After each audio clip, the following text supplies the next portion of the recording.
Hey everyone, how you doing? So glad to talking to you today. Just came back from a vacation at the beach, went out with the family, had a really good time. So that's why I haven't posted anything in a while, but hope everybody's doing good, enjoying their summer. In this quick video, I just wanted to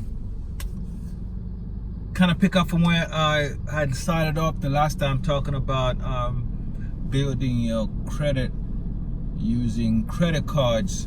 And in that video, in the last video, I talked about figuring out where you're at, figuring out where you're at, whether you actually need to get a secure card or maybe not. So you pretty much have to look at your credit based on everything that hopefully we've been talking about.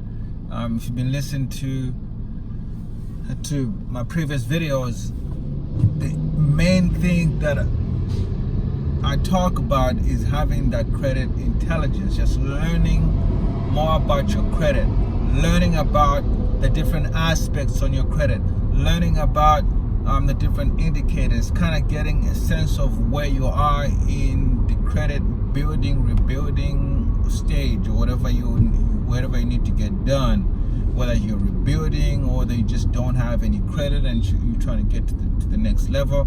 How your next steps will be different based on where you are. So in this quick video, I wanted to address the secure credit card aspect of it.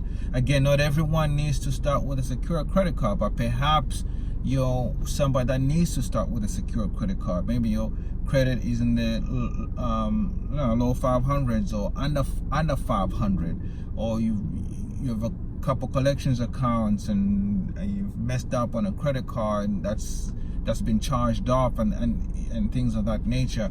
So pretty much, what is a secure credit card? A secured credit card is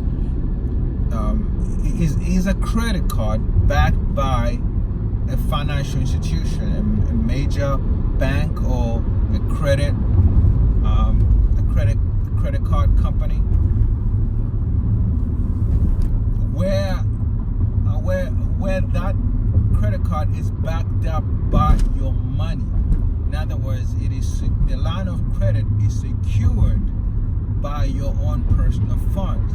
So if you have a $200 limit or a $300 limit or a $500 limit, that limit is secured by your funds. So meaning that you give the bank the amount equivalent to the credit limit that they are extending to you. So if your credit limit is $500, that means you've given the bank $500. If your credit limit is $300, you've given the bank $300. If your credit limit is $200, you've given the bank $200, so that they can extend to you that credit limit, that credit line, based, again, secured by your own money. It's different from, so at this point you're probably asking, why would I want to do that? Well, it's because you want to get the benefits of having a credit card. So the secure credit card, apart from it being backed by your money, it acts exactly as a regular credit card. It acts exactly as an unsecured credit card, meaning that transactions are the same. If you walk into a place that takes credit cards and one person has an unsecured card and one person has a secured card, the transaction is the same. As far as the transaction is concerned, it does not decipher whether one person is using a secured card and one person is not, and the benefits are the same in terms of transaction. The benefits also become the same in terms of what gets reported to the credit bureaus.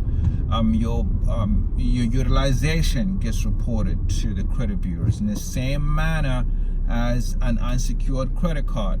Your payments, your on-time payments or late payments, get reported to the credit bureaus in the same way. The credit card companies or financial institutions have the same elements in terms of a reporting date, a closing date, a statement date. All those things are the same. And in the same way that they charge somebody with an unsecured credit card late payment fees, they will do the same thing for you if you have a secured credit card, whether it's backed up by your money or not. So you have to exercise the same level of discipline and control when you're using a secured card as you would if you're using an unsecured card. The only thing that's different with these cards is that one is secured by your money and the other one is unsecured. So the benefits are the same. Now, the reason why you would have to get a secured card is you're not able to be approved for an unsecured card.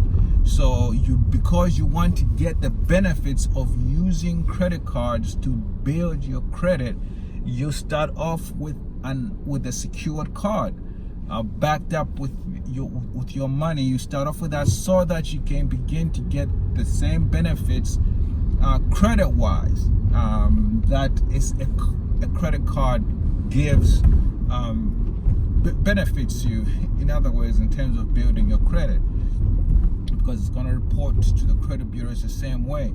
So there's no, just because you cannot get approved for a credit card, it doesn't mean that you cannot use credit cards to build your credit. Just use the secured credit card way.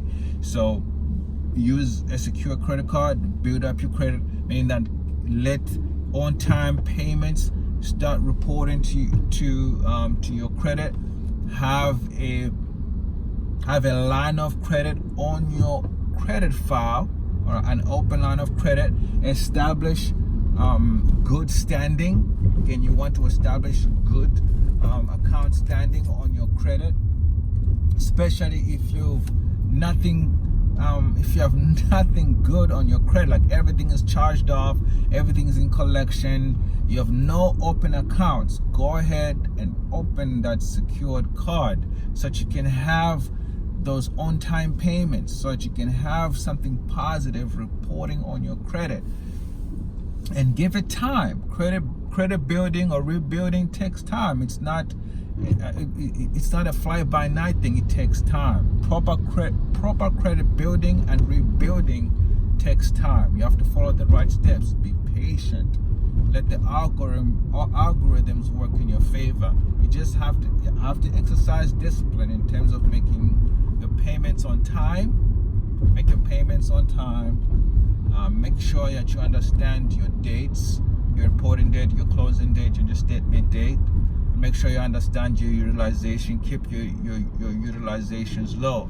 In another video, I've discussed what I think is best practices in terms of utilization. I've also shared with you what I think is a good method of rotating.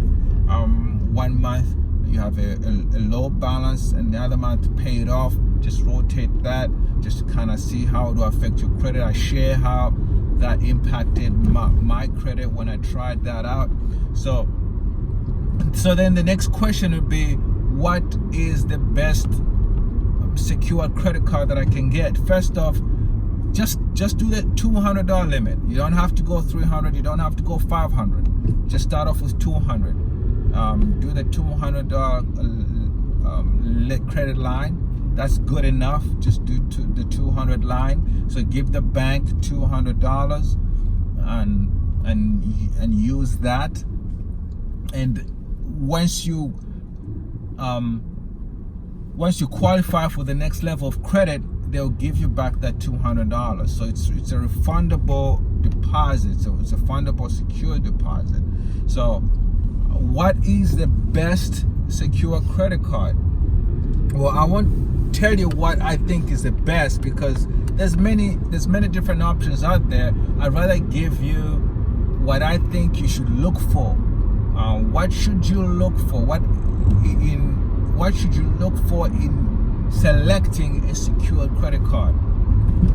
So I think one thing you should look for is is again an offer of a low line credit to start with. $200 is good enough, and no annual fees. Look for one that does not have an annual fee, because if you have one that starts off with an annual fee, let's say $59. So I've seen some as high as $99. I've seen some as high, $59 or whatever. What happens is you send the bank your $200. They're gonna take that $99 out. That means that your available credit is only $101. You don't want to start off that way. You're already in the hole. What it might be, $59, whatever it is, whatever annual fee is there when you start off, is taken off of your secured amount that you send in. So look for one that does not have an annual fee. There's a couple of them out there. I personally think you should look into something like a Capital One. The Capital One Platinum Secured Card. I think it's a good card to start with. It's a major bank, and there's no annual fee on that. But also look into your credit unions. I'm big on credit union membership. Look into your credit union. I know that I think PenFed or NavyFed introduced a secured card. Take a look into that if you're a member with them, or if you're a member of a local credit union. Whatever city you're in, there's a local credit union that you can probably become a member of. Look into seeing if they have a secured card with no annual fee. If you can't get one with your credit union, again, no annual fee, look for that. Then go the Cap One. The Cap One is, I think, is a good alternative. If you don't like Cap One for whatever reason, again, you can look for a bank, hopefully a major bank. I've heard people talk about Open Sky. I've not really looked much into it, but that's probably an option. Again, indicators that I think you should look for is get one that does not have an annual fee. You can find one. Just take time, do your research, so that you can get the full access of your funds without that annual fee. And then also look for and read up on the reviews. I like Credit Karma because you can look at the reviews that people have had, experiences that people have had with any said bank, any said secured credit card, and you can just read up on that. And you can also look at the experiences that people have had. What has happened once they've made their payments on time? Has their credit improved? Has their credit limits improved? What has happened? People are sharing their experiences. So I provide a link in the description for some recommendations and stuff like that. So check them out. Select your own card so that you can own the decision. You want to own the decision. I talk about owning the credit intelligence process. Own it so that you are fully aware of what you're doing, as opposed to being told what to do. You have to own the process. So this quick video, again, I just wanted to talk about what I think is best practices in terms of selecting a secured card. All right, and then again, what a secured card is. So in step 2 of the process of using your using a credit card to build credit, we'll talk about best practices in terms of usage of that card, and timelines in terms of expectation to when you should expect to see some improvements in your credit, and timelines of when you should expect to see some credit limit increases. So again, hopefully this helps. If you have any questions, then just put them in the description box, in the comments below, and don't forget to hit that like, that subscribe, share this video, and thanks so much. Till next time, peace.